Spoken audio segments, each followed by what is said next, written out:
Welcome back to another episode of Comic Watchers. Comic Watchers is brought to you by Comic Watch. Comic Watch is your source for all your comics and media news and reviews written by fans for fans. Don't forget to follow us on Twitter and Facebook and subscribe to our YouTube channel. You can also find us on Spotify, Podbean, iTunes, other places, the corner of your room, the dark underneath your bed. Wherever finer podcasts can be had on the interwebs. Wherever finer podcasts can be had on the interwebs. What a perfect way to state it. I'm your host, Cody, and here's the rest of our gang for this week. Hey, this is Matt from Oklahoma City. Hey everyone, I'm Nicholas Osborne once again, coming from all the way out in Carthage, Texas. Look for me on Instagram and Twitter at OscorpNicholas, and check out our new Comic Watch Instagram profile at ComicWatchAce. And this is Brian from my hotel room in Portland, Oregon. That's right, RB is back, everybody! Woo! For now. But not many happy returns. After July 1st. I'm still in literally, I just got approved for an apartment today, which the laws here are way different than anywhere I've ever lived. Granted, I've only lived in Arizona, so I only know those laws. So it takes all kinds of application fee. Well, all the places that I've ever lived had application fees, but I guess they do like a credit check and everything else, and then it takes like a long period of time before you're even approved. So I've been here 2 weeks homeless. So I barely get to go Friday to sign my lease. I'm very excited. And like time's running down, so I'm a little nervous because my new job starts on the 1st. So a lot's been going on. So I have been MIA for a little bit, but I will officially come back as soon as July 1st hits. But all that upheaval's been for the better, right? Mm-hmm. So there you go. New job, new city. Good times. Well, we're glad to have you back. And hopefully once we get you back, we can have a little bit more organization to our news bit. But for now, we're going to take a stab at it.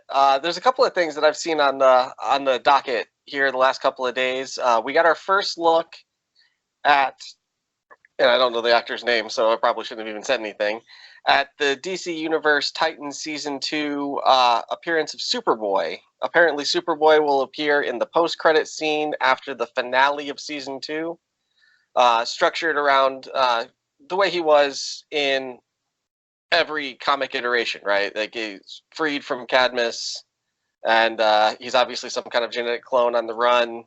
And there he was in his blue jeans and his black T-shirt. Like it looked right. It looked appropriate. It looked well done. It might be the best thing I've seen out of Titans so far. So I think you're name talking is about Joshua Open. He's the one that's going to be playing Superboy, and it actually wasn't him who released it. It was Thomas Poletto or something like that, who released the first image for him as Superboy. It looks exactly like how he looked in Justice League, so it's kind of exciting to see what's going to transpire from it. And he did the post-credit scenes in Titan 1, so he should be throughout the season for Titans 2, I assume, or at least somewhere in the middle. Oh. Was there a post-credit scene in Titan Season 1? Uh-huh. I missed that. They hadn't cast him yet. I think they had a fill-in actor for that one little cameo at the end, and now they released Joshua as the actor. Really exciting stuff, yeah.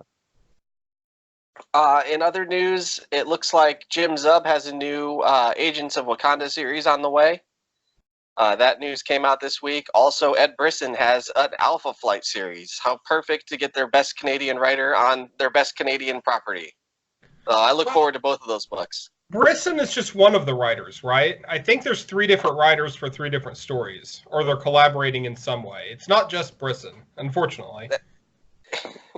I didn't notice that. I read only as far as Ed Brisson, Alpha Flight, and I was like, all right, I'm in. Yeah, I know one of the writers is Jim Zub, and I didn't recognize the name on the other one. So I've really kind of grown to like Jim Zub, so I look forward to that. Let's see. Jim Zub, Jed McKay, Ed Brisson, and then on the art side, Max Dunbar, Dribril, Morissette Fan, and Scott Hepburn, and then the cover art is by Nick Bradshaw. Cool. Jed McKay did that Daredevil miniseries that bridged between Soleil's run and Zarsky's run. Yes. So he's a writer to keep an eye on. Definitely. I think that's all I've got. That's all that jumped out at me. Anybody else have anything? Go ahead. I was going to say that Avengers Endgame is going to be re-released in theaters with a deleted scene and some kind of a tribute and a few surprises, according to Kevin Feige. It's happening just a few days before Spider-Man Far From Home is released, so lots and lots of speculation as to maybe it's related to that movie in some way, shape, or form. But also, Marvel is going to return to San Diego Comic-Con this year for the first time in, 2, 3, maybe 4 years? It's been a while.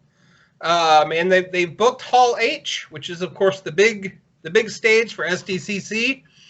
It is, of course, there's all sorts of speculation as to what they could be booking it for, because obviously that's the biggest stage they could possibly want. So my thought is maybe they're going to announce the Phase 4 slate. Maybe they've slipped something under the radar with like Fantastic Four for the Phase 4 slate. Maybe, you never know. That's purely speculative, but they will be there. So we will all know in a few weeks. San Diego Comic-Con is already happening. I feel like we just covered this. What? No. I feel like it. Doesn't mean that it's true. I do have a little bit of news from Denver's Mile High comic shop. I think we reported it a couple of weeks ago that over $50,000 were stolen. They actually found the suspect who did it. It was actually an ex-employee. So, Francisco, you're a dick. You're stealing from our community and you got arrested and you don't get any money. Like, that was a stupid move. That's actually it. Oh, I believe Marvel's head, Kevin, I can't pronounce his last name, Feige, thank you, is in talks with Keanu Reeves to bring him into the MCU. This is purely speculation. Take it with a grain of salt, but I could totally see with all the memes and everything else, like who wouldn't want Keanu Reeves in Marvel somehow, or the Marvel universe at some point. We'll see what happens there. They said that Kevin Feige had been courting him for almost every movie now, like trying to build a relationship with him. So they're just trying to find the right role to get this actor in. Yeah, I think everybody wants it right now. If they want Gambit to be Wolverine. big, no, you know who he should play is Gambit. If they want Gambit to be a big movie, that would be the person to bring in. Because I think the fan casts are going to be crazy right now. We skewed towards a somewhat older Gambit. I mean, Keanu's around 50? Yeah, he's like 51, 52, but he still looks better than, I still don't look, I'm not half his age, and I am half his age now, but he still looks like 10 times better than most people my age. So he could pull it off, I suppose. Paul Rudd is 50. Just throwing it out there. Yeah, true that. But he'll always be young. He's just got one of those faces. Yeah. He's a vampire. No doubt about it. It's not a question in my mind. Sacrificing is just keeping him young. All right. Well, does anyone else have more news? I think that's about it for news. Why don't we move on to our first of our 3 spotlight books? Let me mark the time here. And the first book that we're going to talk about, we are begrudgingly going to talk about, and that is Superman Year One, number 1 on DC's Black Label. This is coming from the writer Frank Miller, still a writer, allegedly. Art by John Romita Jr. Still at it after all these years. This might as well be called Over the Hill 2019 edition. I guess I'm betraying my feelings on the book ahead of time, but I just was not into this. It does have Alex Sinclair on the finishes, and Alex Sinclair and Danny Miki, right? M-I-K-I? Miki? Combined to make J.R. Jr. look better than he has in 30 years. Like, the finishes on this book were fantastic. It's the best it's been. Like, y'all can doubt all you want, but check the cooler. It hasn't been good. I don't know about 30 years. He's had some decent stuff. What year do you think it is? What year do you think it is right now? Hey, I'll say I liked his stuff on Thor in the late 90s. That's only been 20 years. Okay. I thought he was a good fit. Personally, I think his downturn began after his Spider-Man run because he started drawing everybody with Spider-Man's physique. And just kind of got sloppier. That's my opinion. Yeah. That's fair. So this is a alternate universe story that somehow ties on the popular year one moniker. We start with Krypton explodes because that's what Krypton does. It blows up. We move into Baby Cow flying through space and then being found by the Kents, growing up, dealing with school bullies, sweethearts, hiding his abilities, learning his abilities. Like, this is the same old Drek right up until the end when he decides to join the Navy, to see the world because the sea is calling to him. I found this book completely unnecessary. I found it poorly written. The art was passable. The plot was fine. People are, throwing rocks at the plot, and I'm sure you guys will too, and that's cool. I thought the plot was okay.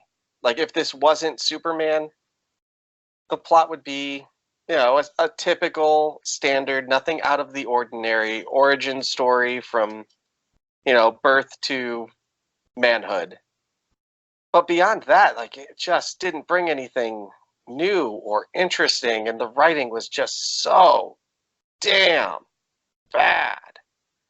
And I could get more into that if you guys want, than the technical of that. But I mean, the technical of that, having taught writing, I can tell you that this man is barely going to pass an entry-level undergraduate creative writing course. Just barely, maybe by the skin of his teeth, because he finished it. You've turned in the work, you're probably going to pass. But that's about it. I didn't want to talk about this book, but it is the hottest book in the world right now. This is going to be, a top 5 seller, I'm sure. Fortunately, it's only 3 issues, and those will come out sporadically over the next, 8 months, like Batman Damned. We'll see when we get a number 2, if we get a number 2. But that's my hot take. How about Nick? I know you're a big Frank Miller fan.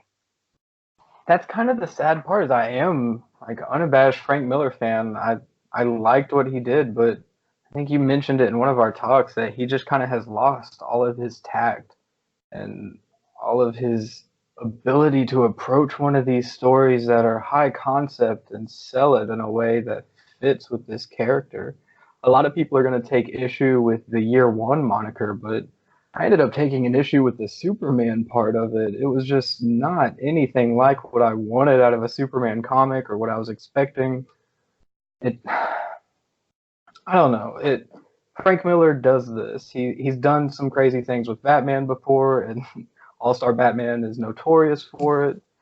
But I was expecting more from this, and I was bracing myself for the military aspect of it. I knew that was coming, but the way he approached this is he gave it a context of the small town America and how that leads into this military inspiration.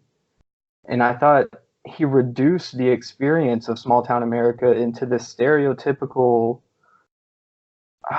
lack of understanding or relevant input on anything that pertains to that situation, to small town America and what it's like to grow up in that place and in a small town place like Kansas. But he used the parents to facilitate this idea that, that's what you go into when you have this ability. And I think that any instance that you could have turned the path and created a Superman character out of this, he instead went with what almost were his whims of what he wanted Superman to be, which came across as a nationalist almost, which Superman has transcended, in my opinion. And he used Jonathan Kent to really push this. He was always undermining Martha and anything she said to kind of push him towards the direction that we needed him to go. And even when he broke the news that he was going to join the military, she mentioned a few remarks that they basically just laughed off. And, you know, she's just an emotional woman and she'll get over it. Now go join the military. And it was just a wild experience. And I was like, what is going on with Superman right now? And this seemed like Frank Miller just satisfying his whims, and DC gave him the platform to do it behind an Elseworlds title.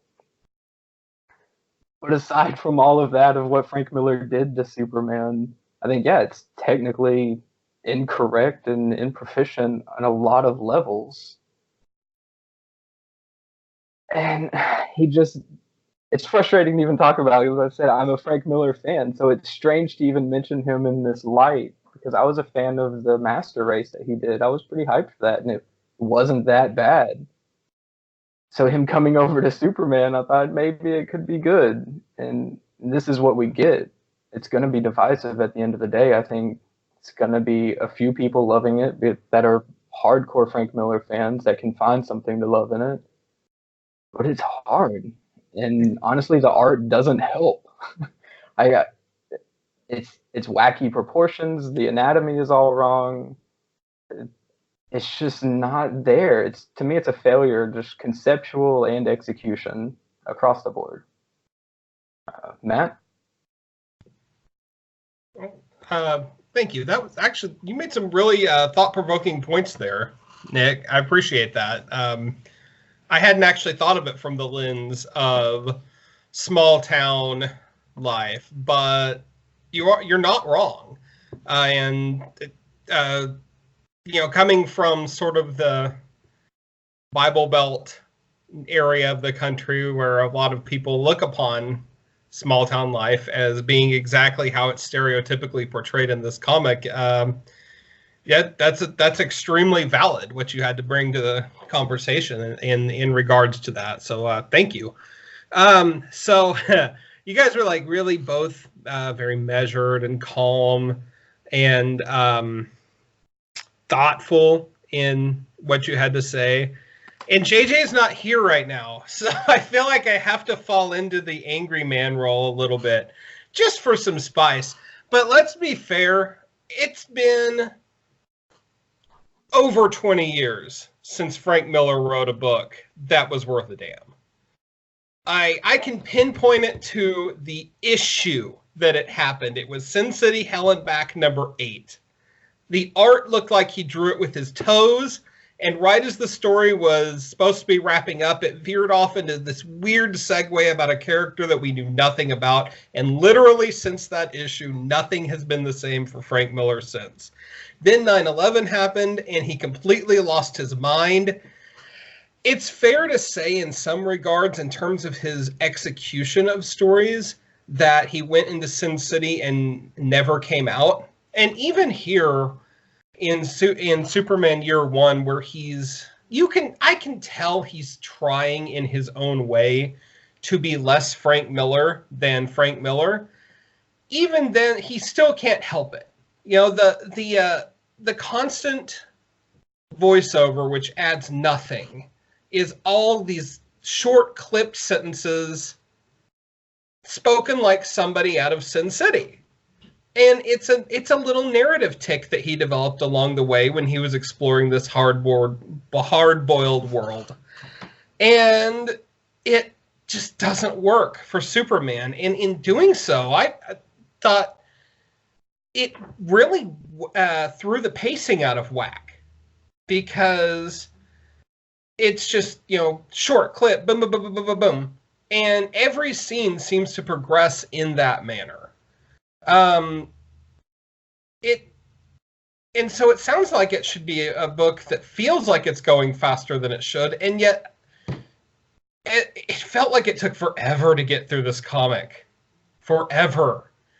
And I can appreciate that Frank Miller says he's wanted to tell this story his whole life, but I'm calling bullshit. He hates Superman. His hate for Superman has been readily apparent ever since Dark Knight Returns 33 years ago. No question. His Superman is always a tool of the government with no thought of his own, and that's it. That's how he views Superman. So who in their right mind at DC would even think we should give this guy his own vanity project to retell Superman's origin again? And no, this story doesn't need to exist. And there's not enough of a alteration on the basic facts of young Clark growing up to make me feel like, oh, this is an angle that I'd never considered before, because there's not.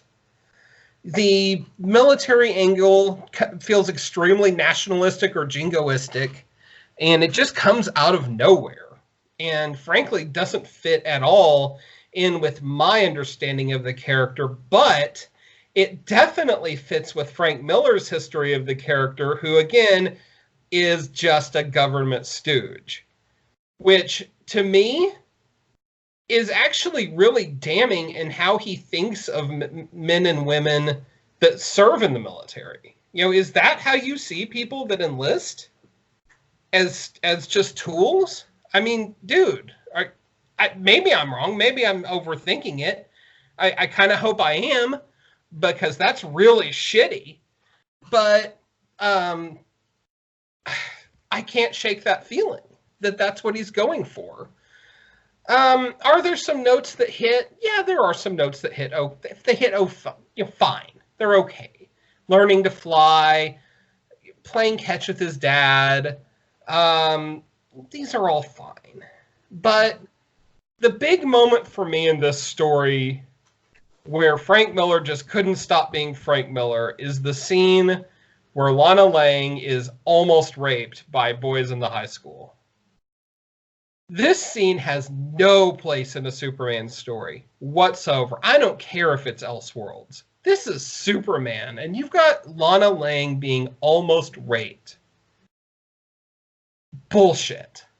Frank Miller put that in there because he is pathologically incapable of writing a female character who is not a victim, a evil bitch, a whore, or in the case of Martha Kent, just a subservient woman who does whatever her man says. And yeah, I can't get behind that at all. Frank Miller probably thinks doesn't see himself that way. Well, guess what, Frank? We're on to you. Sorry, buddy. This book, I haven't even talked about the art. Probably the best Romita Jr. art I've seen in a while. We'll generously say 20 years, Cody. I think the inking and the coloring both helped it a lot. Because if I'm just picking apart from pencils, yeah. Same old JR we've seen for the last 10 years or so, just bare minimum. At the end of the day, this book is just a vanity project for the ghost of the shell of one of Comicdom's former best creators, and it doesn't need to exist, and certainly not for $8 a pop. Sorry. That's my 2 cents on it. Over to you guys. So I did look through it real quick because I haven't read it. I'm just here to hang out. I did like the coloring in it. Alex Sinclair did an awesome job with the colors. I didn't read it, so I don't have any background information to give. I thought the art was okay. I think some of the art looked a little not current. Looked something like you would see maybe in the late 2000s type of art rather than more modern art. But I do like the coloring in it. That's all I have to say. Muted. Yeah, no, I mean, yeah, I totally agree with you. I thought the colors were great. I thought the finishes were great. To go back to something that Nick said about small town America, like I'm from small town America, North Florida, you could call it Southern Georgia, however you want to phrase it, in a town where the only way seemingly to get out was either to get an out-of-state scholarship or join the military. And I joined the military out of that small town. So, I mean, I get that kind of sentiment there, except for it doesn't fit with the way they structured the character leading up to that point. They've structured this character as someone who's destined for greater things, and yes, the military is greater things, but not alien fell from the sky, can fucking fly and catch bullets with his teeth. Greater things. Like, it feels like this is just a way to look back at Dark Knight Returns 33 years later and justify the Superman that exists in that universe. So, I mean, if that is the case, then yes, one, it's a vanity project. Two, just do better. Just do it better. Like, if that's the intent, that can be executed well. But you've got, like you said, a Martha Kent who's just a subservient small town America wife. You've got that teacher, the science teacher, history, who knows what kind of teacher she was, that's talking about the monkey men that eventually, or that used to live alongside humans and prompted us to think about other blah, blah, blah. Like, I know that he wants to put a lot of things on trial here, right? He wants to put the education system on trial. He wants to put the extreme left and the extreme right on trial. He wants to put, the way we raise our children today on trial, right? Like these kids that are running around the school that almost raped Lana. Like there's definitely a social undercurrent of how did we let our kids get so bad? This never would have happened when I was a kid. Yeah, it would have. Like, yeah, you guys were lynching people and like, owning people. Like these things have actually happened in this country. So, I mean, this entire narrative, not just Miller, but the entire narrative of kids today are just so much worse than kids yesterday. I mean, Nick turned out fine. He's closer to a kid today than I am. Not so bad. So it's a ridiculous narrative that he's oversimplified, over-reduced, conflated with other problems, and then characterized. And all of those things together turn into schlocky, hack, amateurish writing. Like this reads writing quality a hell of a lot closer to an Indiegogo than it does to a major DC publication from a hallowed author. This is Dark Knight Returns. This is Daredevil, Man Without Fear. This is the Elektra saga, like Sin City, all of it. I liked the aside at the end of Hell and Back, although I do agree that it looked like he drew it with his toes. But I kind of liked that little aside at the end of it. I thought it was okay. Better than Family Values, which was also it was okay. Yeah, it's okay. But like this is one of the great writers. Like look at Wizard back in the 90s and look at the top 10 writers. And it's Frank Miller every month in the top 10. Hasn't written anything in 5 years. It doesn't matter. Like that's how good he was in the early 80s. And now he just is not. He has lost touch with society. He has lost touch with the industry. He has lost touch with his skill set. And it bums me the fuck out. It really does, because I want to get hyped for this book. And I actually, historically have mostly liked J.R. Jr., back young J.R. Jr. I loved Man Without Fear, and I wanted this to look like Man Without Fear, and it looks like the Ulysses arc that he wrote with, or that he drew for Jeff Johns and what's his face, Richard Donner, which was not a good Superman arc. J.R. Jr. does not draw a good Superman. He doesn't. It doesn't work.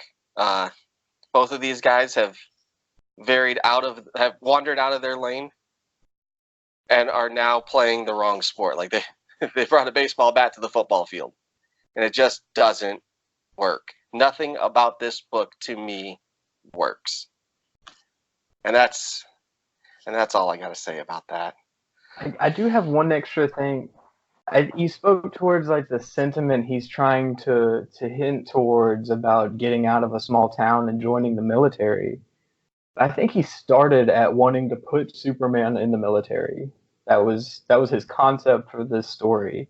They did an interview with DC, the creative team did, and they mentioned that he's living in the Midwest, but he's from a planet that has oceans. So at one point he thinks, I need to be near water. So joining the Navy is a very normal progression. He goes to his parents for advice, and then a short time later he's joining the military. I, how is that a normal progression? I think it's contrived, for one. I think it's obvious that he wanted Superman to be in the military, so he thought, how can I do that? He comes from a planet with oceans. Sure enough, Navy. That's great. Put him in the Navy.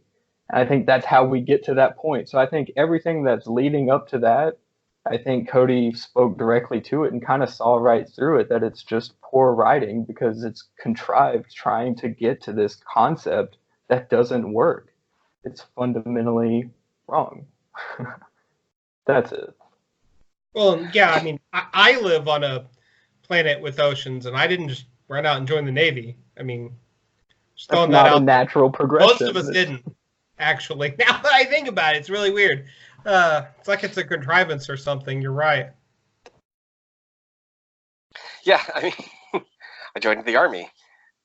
I lived in a state surrounded by water and decided to stay on land. Yeah, so if we don't have anything else, like I learned 10 years ago to not read any Frank Miller interviews. Like, it's not worth it. I wish we had Travis around. Travis has done a lot of study on Frank Miller and on these trends in Frank Miller, and I think he's working on a very comprehensive piece on Frank Miller's Batman that I can't wait to read. I mean, he's been working on this for a hot minute. We will have that coming to you sometime in the future. But I want to stop beating this book up. What were we doing next? Guardians? Yeah, it's all right with you guys. Let's throw Guardians in there. Woo! Yeah, let's jump forward. So Guardians of the Galaxy #6. This is the end of the first arc. Written by Donny Cates, art by Jeff Shaw. This arc has seen the notion that Thanos is dead, but he has uploaded his consciousness into somebody else. So they called all the Marvel cosmic dudes together and said, like, somebody out there, here's the most logical list of people out there. Like, obviously it's got to be Gamora. Well, it's not Gamora. Then they run through the gamut. They go hunting. They're trying to find it. Meanwhile, Hela and the Black Order are running around trying to gather up all the pieces of Thanos' body. Like, this is supposed to result in the resurrection of Thanos. In issue 5, we find out that the consciousness was uploaded into Eros, Star Fox, his brother, step-brother, half-brother, brother, full brother. Yeah. I don't know. Who knows much about Star Fox? Like, come on. He banged She-Hulk once. Nice. Yeah, there you go. Didn't he fly starfighters and try to hit rings, too, in the 90s? Do a barrel roll! Yes. Thank you for somebody being old enough to get that joke. I automatically thought of Sonic, so I was totally off. Samsonite, you were way off. So yeah, this is the finale of the arc. They are resurrecting Thanos, and the Guardians, who include, I don't know, Moondragon and little mini Groots named Stab. And, I mean, it's just chaos. Beta Ray Bill is chilling with Lockjaw in the corner. Like, it's a chaotic team, but it's a lot of, I don't know, kinetic fun. So this is the finale. They're trying to stop them from resurrecting Thanos, and it looks like they're too late until they interrupt the process. And then we get a partially fixed Thanos, a partially resurrected Thanos, who is mentally incapacitated. Thanos, he can't talk straight, he can't do anything but rage and smash and fall on his face. I mean, it's seriously ridiculous. It's hilarious. It's definitely worth reading. But yeah, we end the arc and we didn't actually get Thanos back. Like, Donny Cates with the old switcheroo, the old bait and switch. Like, we're going to resurrect Thanos. And nope. No, we're not. Dead. So, I mean, I really enjoyed this book more than I thought I would. It's probably the best Donny Cates thing that I've read thus far. I'm not a huge fan of Donny Cates, but I'm not, like, against Donny Cates. I just think, you know, he typically puts out kind of middle-of-the-road fan service-y, you know, you like this, I'm going to give it to you. That kind of writer, and that's fine. There's nothing wrong with that kind of writer. It's just, you know, he's not mind-blowing to me. He's not like the next Jeff Johns. He's not the next Frank Miller, to tie us back to a previous conversation. But he is, yeah. So it's a fun book. I've enjoyed it. The first arc is in the books. It looks like the next arc is going to be a really good jumping on point for new readers, because it doesn't appear to really be predicated by anything that's in the first arc. I see Nick is incapacitated, so Matt, Guardians.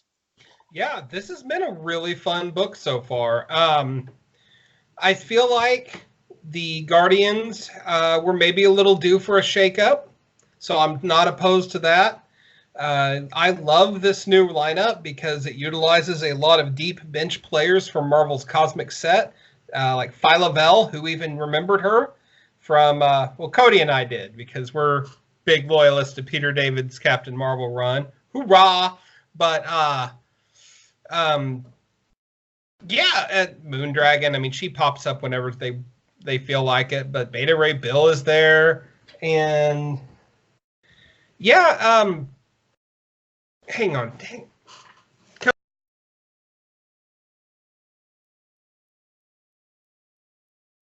Nick, you're up. All right, so yeah, I'm not the biggest Guardians of the Galaxy fan. I don't come into this with a lot of Guardians knowledge, but it's super fun. I thought it was a great read. I thought 1 through 6 so far has been super great. I'm a fan of Donny Cates, so I've followed him a little bit more. And I agree that he can be a bit fan servicey in that department. If you don't follow his work, then you're gonna miss some things. And I think sometimes they're vague. Like, he had some nods to the Death of the Inhumans arc that he did that was devastatingly horrible, and then just kind of an okay ending. And they kind of hinted towards that, and I thought it was cool to see just at least a bit of dialogue about what Blackagar has been up to, and maybe that there's some hope that they can, you know, make their way back into Marvel Comics at some point. But as far as this Guardians run, yeah, it was just really fun.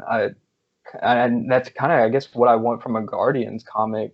I thought the Thanos bait and switch was predictable. You could kind of see it coming when the Arrows twist happened and all that.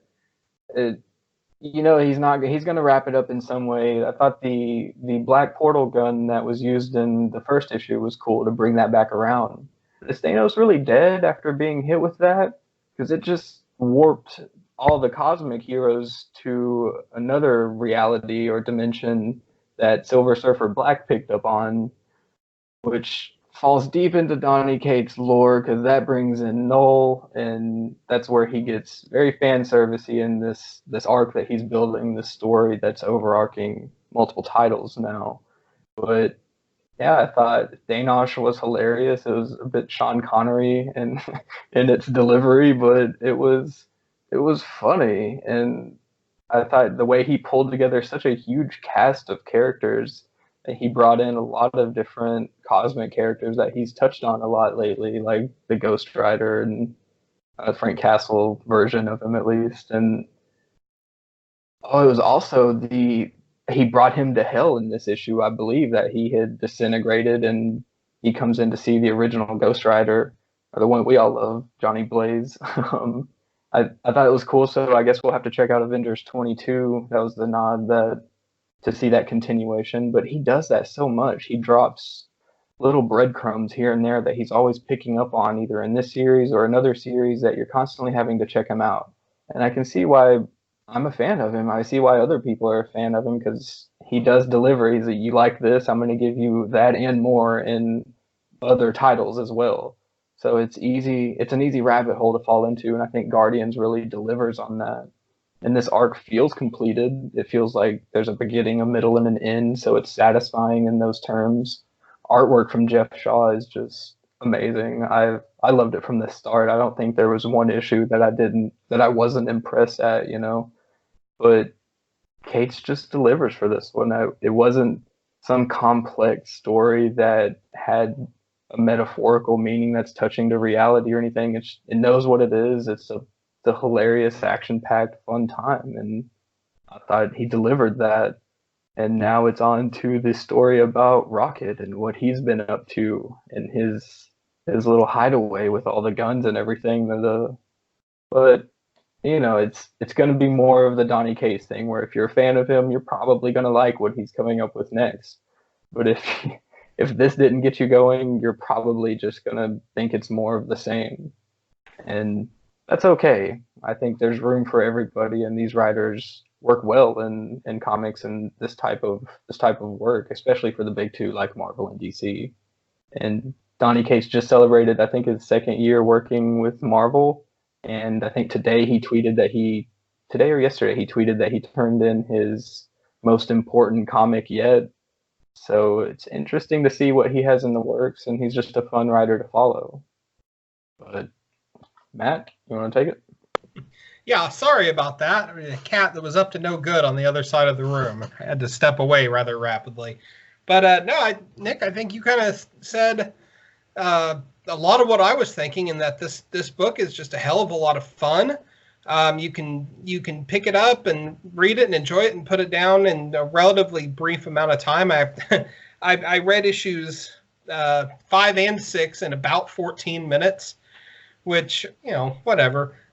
Drunk Thanos is what I have to call him, was hilarious. Just the thought that there's some drunken, cognitively impaired Thanos stumbling around the other side of some black hole, just like, Thanos is awesome. That's funny. That's a great take on the character. I think that the new lineup of the Guardians is great. I don't believe for a second that Drax is going to stay dead as he was left in Infinity Wars for long. You know, you got to have Drax. And I can't wait to see what's coming up with Rocket in the next arc. That's going to be a lot of fun. I unlike you though, Nick, I do get a little weary of Cates connecting all these different titles together. I'd like to feel like I can just read in any one of these books and it stand on its own merit without calling out to some other book or openly enticing you to go buy Venom or Silver Surfer Black or, you know, whatever. Go back and get the Death of the Inhumans trade. That's honestly a really minor quibble. Cates is a really great writer. I think he's been a great find for Marvel and frankly a great fit for their universe. I don't think if he were signed at DC he would fit nearly as well. And yeah, I mean this little corner of heaven that he's putting together for himself right now really feels like the Donny Cates verse. And soon we'll be treated to lots and lots of carnage within it. So stay tuned. Arby, did you have any thoughts on Guardians of the Galaxy? No. Okay. Fair enough, dude. No We're just happy to have you back this week. Cody, over to you. Yeah, so I mean, I was going to say something, and I thought it was going to be poignant, and then I lost it. Oh, yeah, so I mean, with all of these connections and all these breadcrumbs, as Nick put them, what Donny Cates is the best at is making sure he has a job tomorrow. Like, the way that he has connected all of these books together and has kind of, I don't know, synergized this story is really intelligent for somebody who lives in a world of freelance writers and, you know, not as many contracts are being handed out these days, especially not exclusive contracts. He's made himself indispensable. He's made himself irreplaceable right now. So I mean, that's really smart on his part. So I got to give him credit for that, because now he's influencing Aaron's run on Avengers. Like, smart man. Very, very intelligent move. If any major Marvel book right now needed some focus, it's Jason Aaron's Avengers. I won't read it. No, I'm pretty much done with Mr. Aaron. And if you want to know more of my thoughts on Jason Aaron, check out our podcast from last week, where Matt and I spoke at length about Doomsday Clock number 10, and also somewhere in there I talked about Jason Aaron. Somehow the connection was made. Any final thoughts on Guardians? Like, it's a fun book. I enjoyed it. I recommend picking it up. I didn't read the annual yet. Did either of you guys read the annual? It's supposed to be a story about the black hole, so it's going to tie into that first issue and Silver Surfer. I see Arby giggling over there when I say black hole. I need to check it out. It might have some answers on what happened to Thanos too, though. I don't think he died. Maybe not. I mean, he didn't live. No, of course not. But I want at least one more full arc with Thanos running around, stumbling and bumping his way into mischief. Just one last note. I'm sorry. One last note.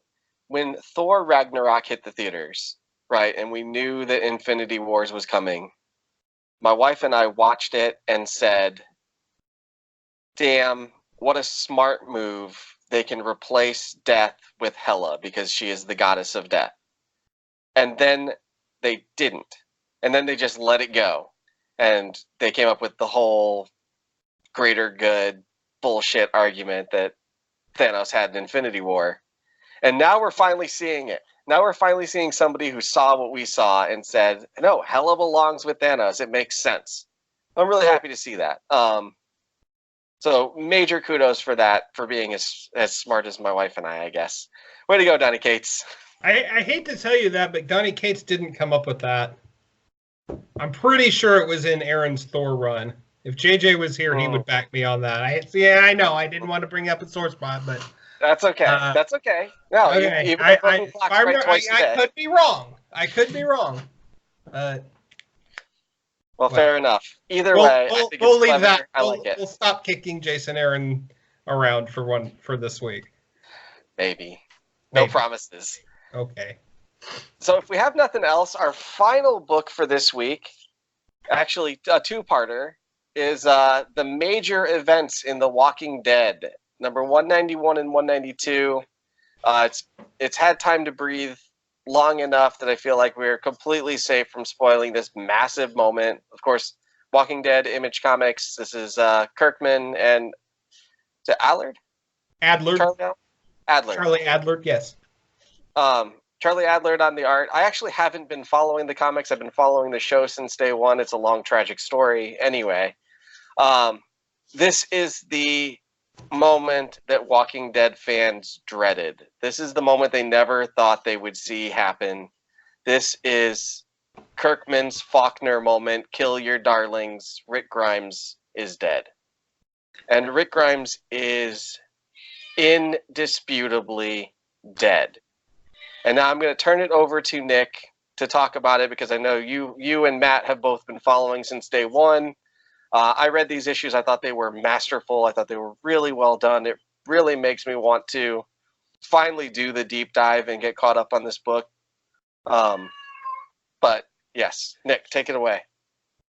Yeah, absolutely. I think The Walking Dead up until this point, so it's 190 issues easily, has been almost a masterclass in long-term storytelling and character-driven drama that he used as a platform to tell Rick Grimes' story. And this event is so surprising and shocking and unbelievable because he led us to believe that it would never happen. When I first started reading The Walking Dead years ago, he has an introduction into the series where he talks about what he wants to accomplish and what kind of brought him to the genre and what he wanted to do with The Walking Dead. He was always a huge fan of zombie movies, but he said the worst part was where they ended. He always wanted to know what happened, what happened after the mall, what happened after they escaped and continued surviving. So The Walking Dead was meant to be a story that you didn't wonder where the ending was or what happened next, that you would see it. I want to read a quote that just constantly comes back in mind when I'm reading these issues. He says, "The idea behind The Walking Dead is to stay with the character, in this case Rick Grimes, for as long as humanly possible. I want The Walking Dead to be a chronicle of years of Rick's life. We will never wonder what happens to Rick next. We will see it. The Walking Dead will be the zombie movie that never ends. Well, not for a long time at least." And I think right there at the end, for a long time at least, I think we've reached that long time. He said at the end of, I believe, 192, when he finally addressed the readers in the end of the issue, that he had planned this from the moment that he introduced, I believe it's Sebastian that actually did the deed. That was the boy's name. That from the moment that character was introduced, that he would be the one to take Rick Grimes' life. And I'm still not believing it. I don't buy into it. I think The Walking Dead started as this concept that he laid out, that Rick Grimes would be this character that takes you through the entire survival post-apocalyptic scenario. And I think turning him into a legacy, I don't think that was the intended consequence of 190 issues of The Walking Dead, that this was the long-term plan, that it was going to happen. On the podcast before last, Matt and I brought it up that it just, the events of 191 weren't going to happen, that it might have ended with him being shot, but he wasn't going to die for real in this random ass issue. Just not going to happen. And he follows through with it, and he really solidifies what happens, because he knows what he's done with The Walking Dead, because in all honesty, he fucks with readers. Just one after another through the series, he does bait and switch topics in events like this, where you see one thing coming, and then it's a classic, like I said, oh shit moment, where something totally else happens. And I think he's trying to do that. He knows what this is. He knows readers are like this. So he ends with an issue where Rick is shot in the chest and it's not looking good. And he picks right up with multiple other shots to the chest, leaves him laying there dead until morning, until Carl decides to come in and see him. And at that point, he shoots him again because he's just a walker. It's about as concrete and final of a statement as you're going to make. I don't think that there's anything else that you can say that Rick Grimes is coming back. But what point is he trying to make with this? What is this doing to the overall concept of The Walking Dead and what he's trying to achieve? He said the world will now have to find its place without Rick Grimes, but continue to be inspired by him. So I don't think this is the end of Rick Grimes' influence by any means. I don't think, this is Carl's story now, or a lot of fans want, and like he hinted at the end that it's Negan's story coming up. I think it's going to fundamentally revolve around Rick's actions and his legacy. And in my review, you can check it out on Comic Watch, I made a point that the main thing he's trying to accomplish here is turning Rick into a martyr for this new world. That he can stand as a symbol that will last long beyond the characters' lives that we're interacting with now. And that he has that potential to really go beyond what is humanly possible and be the story that never ends, because Rick Grimes facilitated this new world and this new path forward. But this is all speculative. He could totally not follow through on that. He could totally go a different route and not bring that aspect. And I think that's where the weight of this decision is can he follow through with this decision to kill Rick Grimes and build that character, that persona up as a legacy?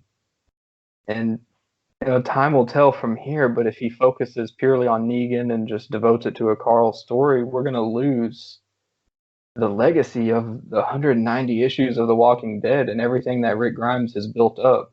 it could just fall to nothing if he doesn't follow through on this decision.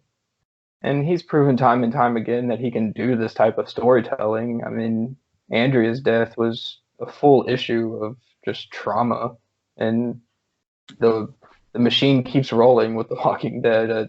The people move on and it continues. So I'll be curious to see where they take this one and how the dynamics fundamentally change going forward. But got to be curious. It's about as big of an event as you can do with this series. Do you Matt, think take it away. that Nick, do you guys think that he was killed off because he was killed off in the show? He mentioned at the end of 192 that it absolutely had nothing to do with it, that these are two separate stories, that he had it planned long before. You know. Well, also, spoiler alert, but he's not killed off on the show. Like, he's off the show, but he's slated for 3 like films, Walking Dead films that will feature Rick. That was like right at the very tail end of that, where he's carted off in a helicopter, probably off to the Commonwealth, presumably. Ooh. I think that like undoubtedly impacted the reception of this comic, though. I mean, we just went through the death of Rick. That was heavily marketed as Rick's last episode in the TV series, and maybe that's what contributed to the unbelievable nature of the events in the comic. But it also kind of lessened the impact because it wasn't such a drastic idea, because we had just kind of been through it as fans mostly. Matt, you want to go ahead? Yeah, definitely. Well, that's hard to follow. Thanks, Nick. But you very, very eloquently spoke to what made this issue work, and I don't think I have much to add to that. So I think I'd kind of like to just talk about how we got to this point and what this means. So about 20 issues back, roughly, almost 20. I guess it was in 175. Rick and the people from Alexandria found this new group called the Commonwealth. And the Commonwealth is the biggest group of survivors they've ever run across. It's around 50,000 strong. It is, for all intents and purposes, the definitive return of civilization. And everyone is happy. The kids are outside playing. It's a functioning society. And it's clearly intended as the next step in the evolution of the series in its slow march back to reclaim humanity from the living dead. But there's something rotten at its core, and we gradually start to find out that the society within the Commonwealth is a caste system, and whatever you did before the fall of humanity, that's what you are, and that dictates your status within society. Nothing you can do to change it. There is one president. She's not necessarily bad. She's not the governor. She's certainly not Negan. But she sticks to this system, and she refuses to see how unfair it is. And she refuses to see, A, because she's at the top of the pyramid, but also because it is working. People are safe. You know, the city is not overrun with zombies. And there's a lot of moral and philosophical back and forth between Rick and her about it, and lots of other incidents in there. But she has a son named Sebastian who's basically just grown up spoiled. He's the Joffrey of the bunch. And he sees Rick as a threat to his lifestyle, his being pampered all the time and getting to do whatever the hell he wants. And ultimately, that is what leads him to shoot Rick in 191, is he feels that threat. And I mean, there's a lot of other in between that I'm not going to go into. But yeah, like Nick and I were talking about, like, there's just no way that Kirkman is going to kill Rick fucking Grimes in no jive-ass 192. That's something you do in number 200, you know? something big. The idea of killing Rick didn't shock me at all, just because that's the nature of this series. And, you know, there's been enough character deaths at this point that it just wasn't going to shock me. It did shock me how blunt and brutal it went down. Like, Rick is shot at the end of 191. He shot some more at the beginning of 192. He falls over dead. That's it. Scene. Next scene, Carl walks in and his dad is a zombie. That's it. It's blunt, brutal, and harsh. And I got to give so much props to Kirkman for pulling that scene off, because he did the long emotional goodbye 30 odd issues back when Andrea died, and it was definitely time to do something different. He did the shock death with Glenn back in number 100, and this is more in that vein. And on the one hand, it sort of feels like maybe we were robbed a little bit of something more poignant with the death of Rick Grimes. But at the same time, this short, sharp shot completely fits with the aesthetic of The Walking Dead. Just to a T. And Nick, to your point about where the book is focused, I mean, absolutely. The ghost of Rick Grimes is going to loom forever over the rest of this series until it wraps up, whenever that may be. There's just no escaping it. You know, in 191, Rick is having a talk with Carl, and Carl asks him, you know, Dad, how do you always know what to do? How do you always know what's best? And Rick's response is just kind of a basic, not quite aw shucks, but a general homily like, you know, I just think about what's fairest, or something like that. Nick, I'm sorry, you probably know the exact quote. It's been a few months since I've read the issue, but that sort of basic, almost golden rule of kindness and humanity has been driving Rick for a while now. And it's something that Carl has been aspiring to. And believe it or not, it's something that Negan has come around to. Issues 100 through 170 or 171 were one big long character arc where Negan goes from being that guy that bashed Glenn's brains in to understanding and even respecting Rick's way of life and his philosophy. And so it doesn't shock me to see that he's going to be one of the characters that takes the lead, along with Carl, I'm sure, because those two have a lot of unfinished business as well. And yeah, that's a natural progression that doesn't surprise me at all. It might surprise viewers that are only familiar with the character from the show, but spoiler alert, I guess. This is big. It wasn't shocking, but to me anyway. But damn, it was well done, and it fits the series. And if that legacy that I think is in the offing for Rick Grimes is in fact where Kirkman takes the rest of this series, then it was well earned, because he's now going to move into what I believe will be the final phase of the series long term. And that's Rick Grimes' legacy driving the resurgence of humanity forward. And that will be ultimately what his legacy is. Over to you guys. Brian, you got anything? No, I haven't even caught up on the show, let alone the comics. So. Well, we spoiled lots of things for you. as a show watcher, I would like to point out that they have been pushing. I don't know if you're caught up on the show, Matt, but they have been pushing Negan in that direction as well. Like, there came a point in the show where it was like, oh my God, is this really going to be another season of Negan?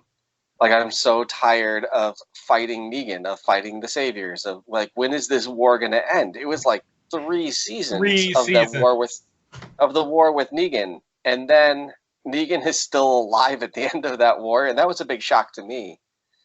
But then once you started seeing kind of that relationship you developed with Carl and the relationship you developed with Judith, of course, in the show, now that Carl's no longer with us, like, it makes sense. Like, this is a true hero's journey that they're doing with Negan in a way that they didn't do with Rick in the show, at least, right? Like, Rick always was the hero. He had a couple of moments, back in the prison era where he starts to kind of fall apart, and then the governor shocks him back to life.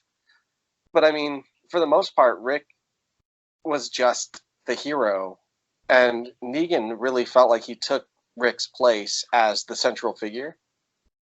So to hear that that's kind of a thing also happening in the comics is no shock to me whatsoever. Like, in fact, it makes me want to read the comics more because I think Negan's a more interesting character than Rick. I mentioned it in my review. I think he stumbled into a character that he liked more in Negan. He totally buy handles that character so well, and I think this might be playing towards what he just wants to do. Yeah, and I mean, I wish he wouldn't make excuses for it, or like this was planned for a long time. Like, just say what it is. This is a serial format narrative with no intended ending. Just be that. Just be that. Everybody drink. I said narrative. But yeah, like, just be what you are. You are a unique individual medium that can do whatever they want and adjust fire however they need to from month to month. And I feel like that's what happened here is he sees an opening and it's time for Rick to not be the center anymore. And that's fine. Just own it. And that's the only thing about the whole thing that bugs me. I thought that the Rick send-off was great. It was brutal. It was savage. And it was everything that I would expect out of a Walking Dead comic. So as somebody who's only read the first 6 issues and then the last 2, I really thought it was masterful. I thought it was very, very well done. I wish I knew more to be able to contribute to the conversation outside of just the television show. Like, I feel like a casual all of a sudden. Like, oh, there he is. There's the guy. It had to happen at some point. I know, right? It was bound to happen with something, and it just how happens it's Walking Dead. Any final thoughts on The Walking Dead before we head into our last segment? Let's do it. What have you been reading, and what are you looking forward to? I'm going to start with Brian because I have a feeling Brian's going to say, I've been reading shit and I ain't looking forward to nothing. It's true. I haven't read shit. Oh, that's not true. I caught up on Saga. Oh, nice. Yeah. Ooh. How broken is your heart right now? Oh, it's totally broken. And it's Dude, kind of cool that they read it I needed a month of support after that last issue. I still have hope. It doesn't necessarily mean that it's the end. It's the end. But I still am holding it. That's pretty definitive. I know. Once you lose the heart, it's done. But we'll see what happens. That's pretty much all I've read. What I'm looking forward to, honestly, is just catching up. Like, I'm so far behind. I think it was like April was the last time that I was able to be consistent or caught up. So we're in June now. I'm kind of fucked. Matt, you want to go ahead and tell us what you're reading and all that? Yeah, most definitely. So I got on a little bit of a Shazam kick, and I checked out the first trade, or rather first original graphic novel and first 4 issues, the ongoing of the 90s Power of Shazam series by Jerry Ordway. I was really hoping to find something that stood in pretty sharp relief to the more stereotypical 90s aesthetic. And in a sense, I did, but at the same time, it just didn't grab me. And I kept thinking about it because, all the traditional elements are there. But I kind of just feel like Ordway was trying too hard to throw it back all the way to the 1940s. It's one thing to say that Fawcett City is really Art Deco. Okay, well, whatever. That, Opal City, whatever. DC cities have their looks. But then he's got things like mobsters in pinstripe suits and fedoras calling women dames, and whiz radio that looks like a typical 1940s, and just all of this fan service to people that really, really, really love those old C.C. Beck comics from the 40s, and it just doesn't work. I feel like if maybe he had a co-writer like Mark Waid or somebody working with him, it would have been better. But, if nothing else, my curiosity has been satisfied. I don't think I'll be pursuing any more of this run. Unfortunate, but, it is what it is. I would like to go on record saying that I warned you. You did, and I appreciate that, but I had already bought the issues by that point. So, I was obligated. What I am looking forward to, DC's got a re-release on Batman The Long Halloween next week. Believe it or not, it's been 20 years, I think, since, maybe even more, since that series was released. Shock and awe. Make me feel hella old. And I am looking very forward to, individually, Martian Manhunter Number 6 from DC.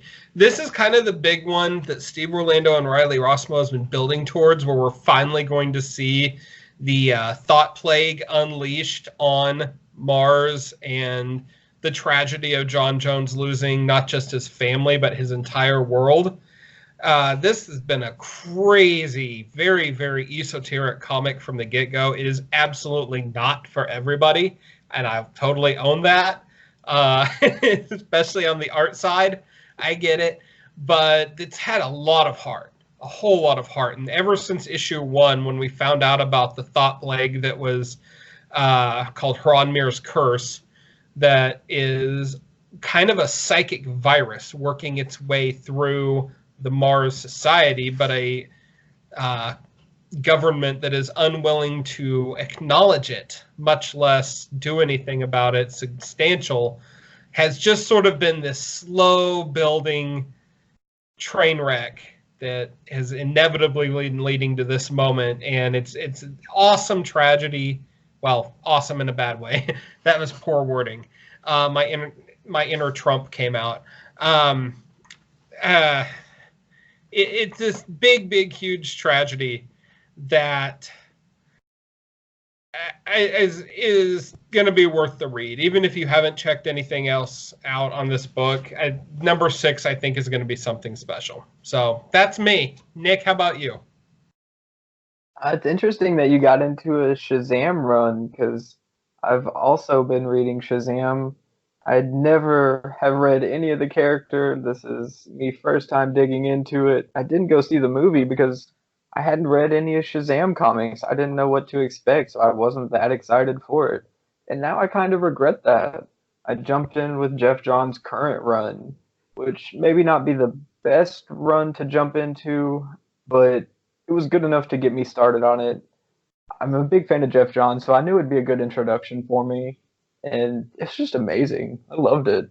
So I breezed through the current run, went back and caught up on his new 52 stuff, and in a couple of days I was all caught up on that. So now I'm looking for suggestions on where to go from there after Jeff Johns' take on Shazam.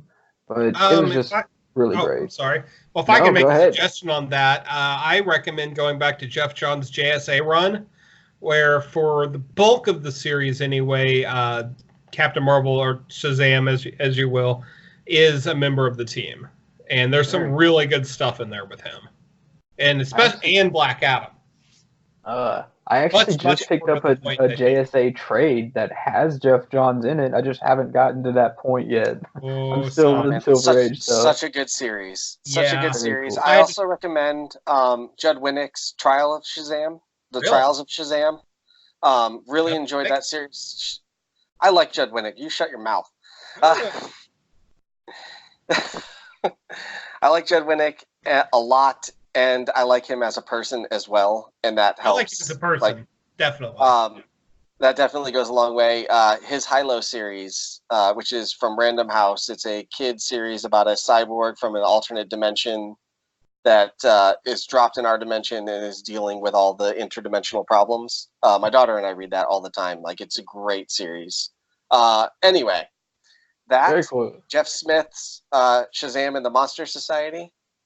Jeff Smith of Bone fame was a fantastic 4-issue prestige format series, and I cannot recommend enough if you can get your hands on the old Fawcett books from the 40s. Those were so freaking great.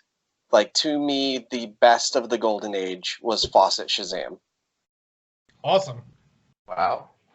So Yeah, I'm gonna have to check it out. Yeah. that's Yeah, my 2 cents. I'm a big Shazam fan. I knew I would kind of step into that rabbit hole with that one, but Jeff Johns just blew me away with his take on it. I'm a big fan of what he does, and yeah, it has so much heart. It just begs you to keep reading. Loved it. Most Couldn't definitely. get enough of it. But I guess what I'm looking forward to, I think next week we have the ending of the War of the Realms that has kind of been building up. Should be pretty exciting. It's an action-packed run for sure. And I think we have a new issue of Action and Detective coming out. Which after that Superman Year One story, I'm excited for Bendis on Superman again. Who would have thought? Hey, and after a fairly disastrous run with the Arkham Knight, we've got the Spectre in this next issue of Detective. So hopefully that ship begins to right itself. Another one that has potential that hopefully this one follows through a little better. Yeah, for sure. Well, for me, I haven't been reading much this past week, but I've been trying to catch up on, and maybe you guys are going to shake your heads at me in shame, but Punisher Season 2. It's one of those series that I want to watch, but it is so slow and so violent that with a 4-year-old, nearly 5-year-old running around the house, like, it's hard to find the time to read it, to watch it.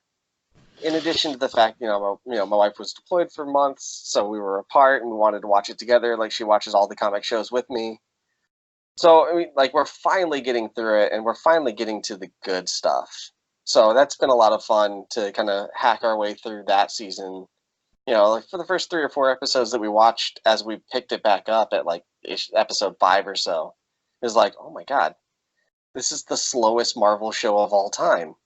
And then it hit the gas, and it hit it hard, and now it's really exciting, and that's all I want to do. And once I get off with you guys and get my family fed, that's what I'm gonna do. As far as what I'm looking forward to, like, I am looking forward to War of the Realms 6 coming out so that it can just be done behind us. I am definitely looking forward to Tomasi on tech doing something other than Arkham Knight. Like, next week, I feel like is a week where I'm just looking forward to a new page. And a lot of these books are, starting new arcs or finishing old ones that I'm either ready to be done with or I'm ready for something else. Nothing really jumps out at me on the list that is like, man, this is a must-read issue. I can't wait for this issue to come out. Next week is kind of an odd week. This week, I haven't gotten around to it yet, but I'm really looking forward to Cap number 11, the Ta-Nehisi Coates Captain of Nothing arc. Penultimate chapter. Penultimate chapter, yep. There was something else next week that I was like, yeah, that could be cool. But I mean, for the most part, like, I'm looking forward to next week getting over with so we can get to the next week. to the stuff that I'm really excited about. So... And I think that does it for this episode of Comic Watchers. So. Any final thoughts? All right. Well, don't forget to check us out on Facebook at the Comic Watchers Show. Check out the website at www.comic-watch.com. You can also find us on Facebook at Comic Watch. Find us on Twitter at Comic Watch Ace, at C Watchers Show. You can find us on Podbean, Spotify, iTunes, YouTube. Is that everywhere? I think that's everywhere. So yeah, please hit and subscribe. Follow us, send us your feedback, send us your complaints. We will ignore them in the order that they are received. And look forward to seeing you next week. Later, everybody. Bye. Bye.